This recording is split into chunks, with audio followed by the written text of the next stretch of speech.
So, it was reported a couple days ago, Billy Corgan is now the new president of TNA Impact, um, or TNA Wrestling altogether. And now Dixie is now in charge of like promoting and operations and whatnot.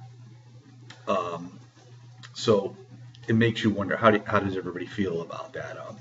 Well, I do know one thing: Billy Corgan has put a lot of money into TNA out of his own pocket. He has just recently got more shares in TNA. But when it's all said and done, who's really in charge? Is it still Dixie or is it Billy Corgan? Either way, I really think that they had to make some sort of switch up because, you know, Dixie has received a lot of heat for how she's running TNA, although on her behalf, I would have to say that the shows that she's been putting on have been very, very good. If you're a non-TNA fan, you don't even give them a chance. If you're a wrestling fan, you will. And this is how I am. Because I'm from old school wrestling, I liked watching all different promotions. I liked the variations of what each promotion did. Not everybody was the same, because back in the old NWA days, I mean, if anybody was old enough to watch those, which I know you are, or you can even watch some old footage, some of the things they did back then were like totally awesome. Even some of the type of matches they had, they were great. I mean, NWA, WCW came up with the War Games with the rings side by side, the Skyrockers, or whatever you wanted to call it. They had that platform well high above the ring. These are things that a lot of other promotions never did. So for me, having various promotions always was a good thing. It always created competition to see who could outdo the other. And when you only have like one major promotion that's really, you know, that nobody really cares about anything else, you know, you get complacent. You don't have to really improve. Yeah, the WWE did the brand split again, but they did it already once years ago. Was now the time to do it? I don't know, because I don't think the roster really is filled with enough superstars. I mean, superstars, real superstars, really to split the brands up. But in any way, with Corgan taking over TNA, it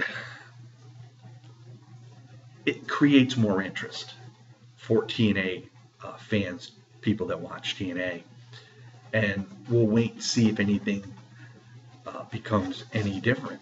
Maybe Corgan has his hand in what's going on with Bobby Lashley. I remember years ago when Kurt Angle held pretty much all the belts in TNA. It was a long time ago, but he did. And a lot of people are down on Bobby Lashley. They don't think he's as good as he is. Bobby Lashley right now is in the best shape of his life. He really is. And he's great on the mic now. I mean, I think years ago he was nothing compared to what he is now on the microphone. So I'm very impressed. I really like what I see. And if Dixie does step down and stays out of the limelight, so to speak, maybe it can bring in more viewers for TNA. Because quite honestly, if you haven't watched TNA and you're listening to other people just say, well, TNA sucks, but then you got to question, well, when have you watched it lately? Oh, I watched it years ago, I didn't like it, blah, blah, blah. Well, years ago are years ago. And I think years ago it was very, very good. And it had a spell. The last couple of years, it did. It took a big dip because they lost a lot of superstars. But they're slowly building their way back up. And I think with what they're doing with the acquisitions of Aaron Rex, they got EC3, they got Michael Bennett, they brought it back in Bobby Lashley. Yeah, they lost a lot of superstars. But some of these superstars that were in TNA that were in there for years, and they sort of like there was nothing else for them to do. So really, like the likes of Bobby Roode and I can't even think of his name, Eric Young. You know, just to name a couple. It was time for them to move on. I would have liked for them to have kept Austin Aries, but they didn't. He moved on.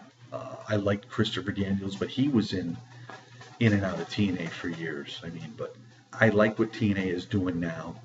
And maybe with people thinking, okay, you get a new sense of, you're starting to say there's a new breath of fresh air with them naming Billy Corgan as president. We'll wait and see. But right now, for me, I watch TNA on a weekly basis. The one thing I do have against TNA is when they have this end of the year hiatus, because it used to be like in November and December years ago, and then last year it started much earlier, and they just aired, you know, shows that were on from the past just to fulfill the end of the season. I want that to stop. I want them to go back and at least till November with new programming. Maybe Billy Corgan can do it. Maybe with his finances they can do it. We'll have to wait and see. And maybe we will get more pay-per-views, you know, to come back to TNA like we had in the past. So we got to give it a shot, give them a chance, and we'll see what happens. And on this Saturday, this is the Iceman on the Iceman's Return YouTube channel. You all have yourself a great day.